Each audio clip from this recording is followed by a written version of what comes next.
Okay, welcome everyone to this School of Humankind debut presentation by Mr. Graham Watt. We are so pleased he's part of our faculty because you won't believe he is multi-talented. He has multi-interests. He's like this Renaissance man in our modern age. So I'm really looking forward to hearing from him. And as you know, School of Humankind is full of these amazing humans not just presenting, but also in the audience. And we're celebrating our favorite audience member who is always with us, Jenny. We got to call you out this time. So thank you for joining us. And so without further ado, Graham, I'm going to hand it over to you. You are talking about labels. And what was the first word? Something, I can't remember the whole title now. You can go for it. Yes, I'll go for it. Thanks, Angela. Sorry about that. So yes, my title is Labels, Liberation or Limitation, because labels are about the way we identify ourselves. We all have lots of labels that we attach to ourselves, roles that we fulfill. For me, I'm a man, I'm a scientist, a husband, a son, a tenor. But over time, some of these can gain weight and they can turn into millstones around our necks. So before we begin, I'd like to invite you in the audience to reflect. What are the labels that you wear? Which ones do you attach particular value to? Which ones are you most fond of? Which ones maybe have you been wearing for a long time and may not be serving you so well or describing you so well? I'll just give you a moment to contemplate that. If there were more of us here, I would ask you to put some comments in the chat, but maybe private reflection would be more appropriate.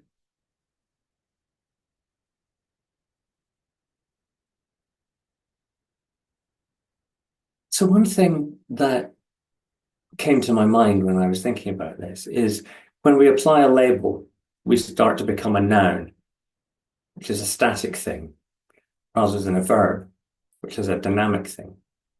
And that's why I say this can be limiting. I'm going to think, especially today, about two particular labels that I wear. The first one says, I'm a scientist. And the second one says, I'm a gay man.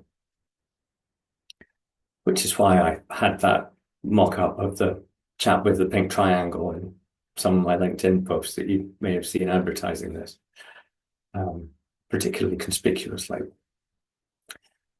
Labels can bring us tremendous comfort. They give us reassurance that we're not alone and there is safety and community. When first I realized that I was gay, it was such a relief to be able to wear that label and say, this is me. Because up till then, I'd been trying to make sense of all sorts of conflicting messages coming from raging hormones and warring conditioning and all kinds of other directions. Well-meaning relatives asking if I've met a nice girl yet. The weight of society's expectation of what normal means. Not that being gay in the 90s was a picnic, but at least I knew I wasn't the only one. I became part of a community, and that made it feel like a real thing. It helped me to feel justified in some way and a bit less of a freak. But I also became aware that I was attempting to fit into that label. As a gay man, I should dress a certain way. I should like a certain kind of music. I should take an interest in interior decoration and nice fashion. I talk to my women friends as peers and bitch about men with them because that's part of the package, isn't it, right? Or is it? None of those things actually needs to change. I still have the interests that I did before. I don't suddenly become an expert in soft furnishings because well, let's not do anything graphic. But you take my point. I was so grateful to find a label that fitted me that I tried to grow into a stereotype. But that didn't fit me. And eventually I realized it was foolish to attempt it. The other label I've mentioned is more insidious. I'm a scientist. It's so easy to identify ourselves with the job that we do, the profession or the career that we follow. But what happens if we later change? I studied physics at university. I was good at it and I enjoyed it. Then I moved into the environment. I learned to use computer models to help people build infrastructure while protecting the marine environment. I was a modeler, then a project manager, then a bid manager and a team leader. I became a communications guru and then a business development manager and then an environmental regulator. Now I'm a coach as well. I wear all these labels, but I've discovered there's one that's stickier. It says, I'm an employee. I'm staff. I'm not a business owner. And that one is starting to get in the way. More generally, I meet this challenge when I'm working with clients who are making a transition from technical roles into leadership. Often they're scientists who, like me, once upon a time, had been doing the job for a few years and arrive at a level of expertise and experience where people look up to them, ask them for advice. Maybe they even get promoted to a level where they're managing people who do the thing rather than doing the thing. But if your scientist label is too attached, you can't take it off to wear the one that says manager. You have a crisis of identity. You doubt your ability to do your new job because that's not who I am. But what about if we look at this as a series of verbs? I progressed from I run computer models to I assess the impacts of proposed developments to I support developers. And even, on a really good day, I advise on design to reduce environmental impacts. But those verbs help me to transition from running the models to running the projects, and eventually to running the team. I had to add a few more verbs along the way, like manage and lead, but my sense of self was not tied up in the identity of modeler, so I was able to progress. I also realized that actually my key strengths were not in the modeling work, partly because my attention to detail isn't good enough, whereas my focus on people is tremendous. I'm much better working as a leader and a manager. So noun-based labels solidify identity, and as that word suggests, it makes them leaden, weighty, fixed and immobile. Verbs stay dynamic. They're nimble, they're mutative, and they can change at a moment's notice. Oh, I don't do that anymore is a much lighter statement than I'm no longer that person. There is also an element of clarity. A noun seems complete and brief, but they're also open to misinterpretation. Is my idea of scientist the same as yours? I never wore a white lab coat and worked with mysterious steaming vessels or Bunsen burners. I was physics, not chemistry, whereas the verb is more precise. I study pollution dispersion in the sea. You might still be expecting something erroneous. I didn't go there very much, and I certainly never took a sample of the stuff, but it's many steps closer. And because I've given you a more vibrant picture, it's more likely to lead to a conversation where I can correct your impression, especially if that's important.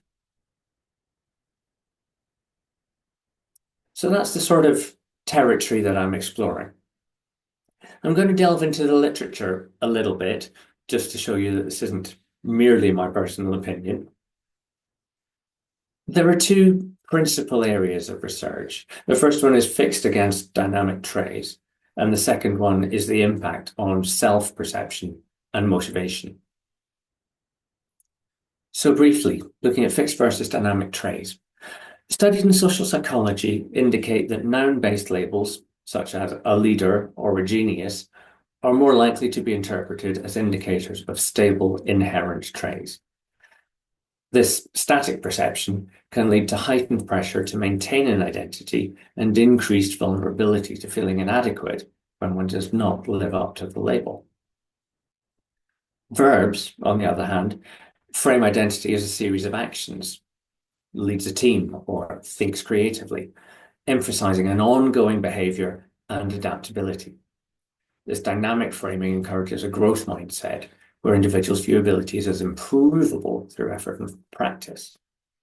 I'll come back to the growth mindset later on. The second strand, the impact on self-perception and motivation. There's research by Federmeyer and Bates in 1997 explored how noun predicting versus verb predicting context influence naming and comprehension. The study found that noun-based cues prompted a stronger association with fixed roles compared to verbs, which facilitated the understanding of action and change. Another study found that labeling children with nouns, such as being a helper rather than verbs, helps, quote, influenced their willingness to engage in pro-social behavior. Children labeled with a noun form were more likely to feel bound by the identity and thus maintained higher participation, end quote. So we can see that there are some tightly bound threads of reasoning here, vicious or virtuous circles, depending on your point of view. I am this way, so I must be this way. Can be a powerful motivator if it promotes beneficial behavior, but it can also be insidious if the package contains elements that are undesirable or have passed beyond their usefulness. Let's summarize this by looking at some applications in real life. We can see that shifting from a noun to a verb framing helps people distance themselves from negative labels or stereotypes, saying, I made a mistake rather than I am a failure. This approach supports resilience and self-efficacy, reducing internalization of fixed identities that can hinder growth. This also relates to the distinction between shame of what I am and guilt of what I've done. Framing identities with verbs fosters a perception of one's role as fluid and subject to change, which helps to reduce anxieties such as that associated with imposter syndrome. This is particularly valuable for professionals who may feel pressured to embody a singular, idealized version of their roles. Imposter syndrome is one of my favorite subjects, so let's think about that for a few minutes. It occurs in many situations, but typically when somebody gets promoted to a position that they desperately want to do well, but haven't done before. My entire leading scientists program is centered on this. People feel enthusiastic, but underqualified, slightly awed and daunted by the significance of the task before them, but feeling, I can't do that. I'm just a scientist or engineer. Insert the noun of your choice. One of the strategies I use with these clients is to move from a noun-based story to an active one. I lead a team, or even better, I'm leading a team at the moment, as that gives the softness of a new experience. It sounds much more approachable than the grandiose, I am your leader, which seems to call for a flowing cape, a wind machine, copious dry ice, ideally a team of buff-oiled servants and a certain amount of bowing and scraping from the populace. Oh, sorry, what was I? Oh, yes, I said I didn't have to fulfill all the stereotypes of a gay man. I didn't say I cast them all asunder. I invite my clients to focus on what they actually need to do and then count out the skills that they have that will help them. Sometimes we identify a gap in those skills, but very often I can dig a little deeper and discover that actually they've done something similar before. You need to negotiate a difficult position with a client. Maybe you had a sister that you needed to make deals with. Managing budgets and expenditure. Do you pay your mortgage and your rent and your credit cards each month? Speaking with confidence before your company directors. That might be a little more tricky.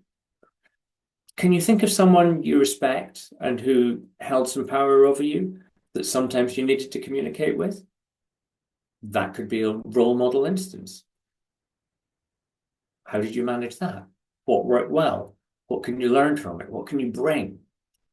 Or what could you do to make it seem less intimidating? Maybe meet them in advance, perhaps individually, maybe at a company event, Just say hi over a coffee or something like that. Make an initial contact or practice speaking in public view, something like a parish council meeting. The list goes on. This is also quite a good place for a metaphor. How does the challenge feel in their visceral imagination? Is it like climbing a mountain, fighting through the tangled branches of an overgrown garden, facing an angry lion or a fire-breathing dragon? What might help you to tame the lion? Why is he angry? How could you quench the fire? Where is the axe to chop down the branches? As we work through getting to know the challenge, we learn more about ourselves and our capabilities. You know what? I really can do this. You'll note, I really can do this, which might lead to I really can be that thing. But why would it need to? Now that we've found freedom, why ossify it? I said I'd return to the growth mindset, and it seems like we've circled back to that, which is pretty much inevitable. I am a coach after all. Or rather, I'm going to say I use coaching techniques. And I have coaching qualifications, which is slightly like locking the label on. I'd rather say that I help my clients to rediscover the light of their heart's truth and give them courage to let it shine bright in the world. If you press me to it, I'll add using active listening and focused empathy. Growth mindset. I've said that verbs are nimble, mutative, and flexible. They have a mercurial, puckish quality that makes them agents of change, whereas nouns are rocks. They're hermetically sealed into their form and their identity.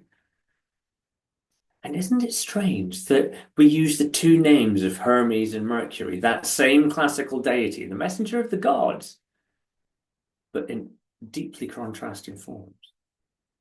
It also seems ironic to me that the Roman form has the mercurial quality, whereas Roman civilization was, if anything, fixed and stuck, whereas the Greeks were much more fluid and flexible. But I'm getting lost in linguistics. Let's move on. When we focus on what we do and what we can do, what we need to do, we invoke an active and problem-solving state of mind. It's much more possible to answer the question, how can I, when your mind is in a state of freedom, rather than stuck in, I'm just up. And that is where we need to live our lives. I'm reminded of what my great meditation teacher said to me, the Venerable Lama Yeshe Losal Rinpoche of the Sameling Monastery near Dumfries. You're a human being, not a human doing.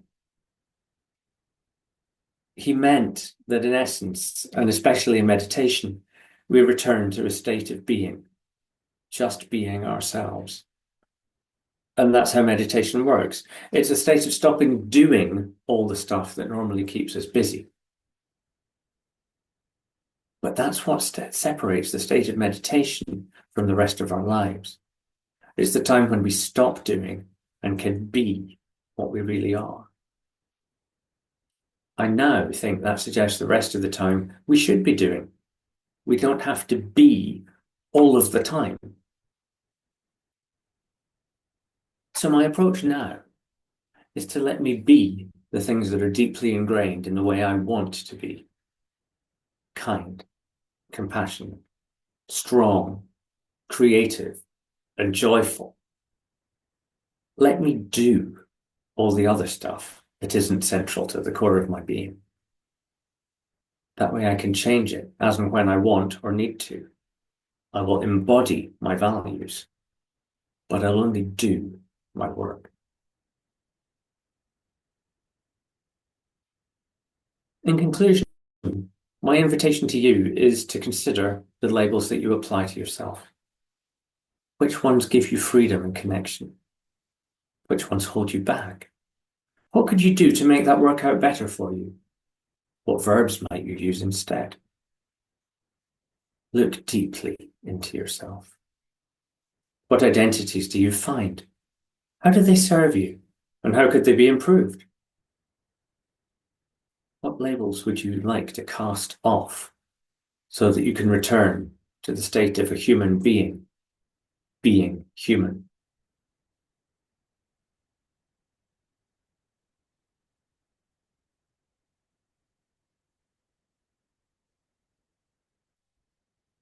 I'm very happy to take any questions and comments. Graham, that was wonderful. I really enjoyed all of your points, and I was reflecting on my labels. So some of them bring, like you said, bring me comfort because, but when I analyze it, it's because they give me a certain status in the world. They they make someone think more favorably about me.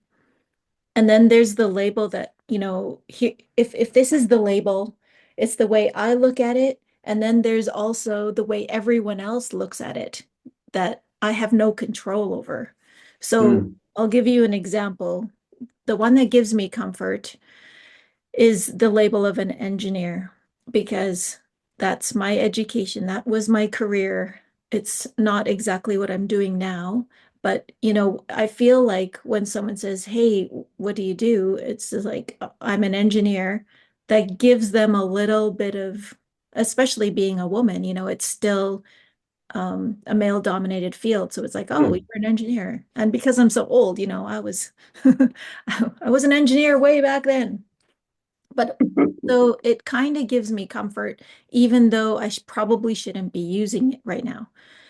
But what the label that gives me discomfort is if you look at me, everyone would label me as an Asian, but I don't, my Chinese sucks. Like I'm taking Chinese lessons right now because my parents, they were immigrants to Canada, but they didn't speak the same Chinese. So I don't really feel very Chinese. And Mm, so when I get the label of Asian, I'm very uncomfortable with it because I don't really know how to be a good Asian. Like, we do mm, like Chinese New Year, but I don't eat, I need my mom to remind me when it is. Like I just don't, I do Christmas and Easter and New Year's, that like that's the holidays that make sense to me. And because I can only see out of my own eyes, mostly what has been around me have been, Canadian society, which in my mm. growing up years were white people. So in my mind, I am more of a basic Canadian with a few cultural add-ons that I don't quite understand. And so when I get that label of being Asian, because that's the way I look, I feel like I need to explain this to you. I I am not Mm, Asian. I'm very proud to be Asian, but then I also feel like I'm a traitor to all sides because I'm not a very good Asian. You know what I mean? So it's, mm. I really like, so in terms of appearance and the labels, those are things you can't change. And those are things you can't even change what people put on you. But in Yeah. terms of what you do, I love the reframing you did about being, you know, think of it more as a verb. That's a really good um I guess hint for people to encourage that growth mindset. But it doesn't stick very well on a name tag. Uh, No. we still need those job labels that, it's something we need to process in terms of what makes sense for us. Absolutely. And there's something there about how lightly we carry them. And there's also something about the ones we choose to wear and the ones, like you said, that other people stick on us. And you Um, can't control what other people stick on you. you can't. No. And that was part of the reason I used the pink triangle in the image I put together, because that's a label that's applied externally. You Yeah. know, that's one that's stuck on you. You didn't choose it. Um, So, and I would I'm like to wondering, ask you how about, would it be for you hmm? if you reframe I am Asian as I have some Chinese heritage? Um, I got a lot of Chinese heritage. Like that's all I got. But Hmm. I'm not, I don't embody the characteristics of an Asian, which brings me to your discussion about being a gay man and how you stepped into being, the way you dress, the way you act, the all of the characteristics. Part of that is like you discovering yourself. And Yes. it was I mean, I'm sure it was a very glorious time because you're stepping into this world that, you're testing, is this me? Is this not me? And Hmm. parts of it are Absolutely. you, and parts of it you've learned, no, that's actually not me. But you tried it, and so that's kind of your life win, isn't it? Very much so. And I mean, that's what your 20s are for, right? Yes. You Like try all don't kinds do of stuff stupid out, and stuff. some of it you love, and some of it you hate, and some of it you continue, and some of it you don't. And it's it's a learning experience that everybody has to go through in their own way, in their own, whatever the subject might be. But it's but yeah, it's that kind of experience, that experiment phase, and seeing what fits, trying Yeah, them on, seeing what fits. hopefully as we get older, we get wiser and step into our authenticity. It's not Mm, always a given, but hopefully we want to be more authentic. And I think your point about, what meditation brings you, it brings you that solid foundation of discovering who you really are.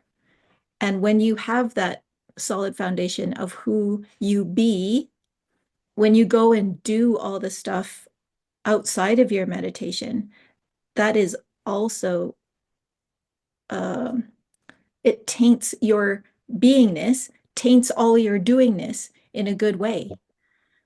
absolutely. And there is something about that intrinsic essence that carries through everything else. Yes.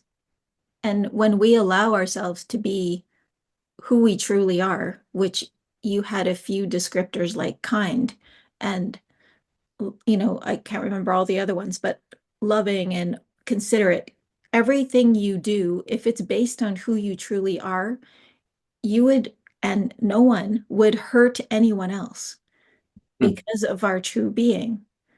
So it's it would be nice if more people would concentrate on their true being. absolutely. But I love the discussion on labels. I don't know if there's any other questions. We do have some live viewers on LinkedIn. So if you have any people watching, if you have questions, feel free to drop comments in the chat. I'm monitoring that. And I don't know if any questions from our live audience.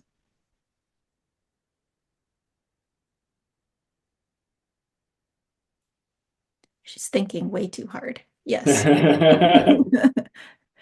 Well, I loved your first chat with us. We're honored to have you at School of Humankind.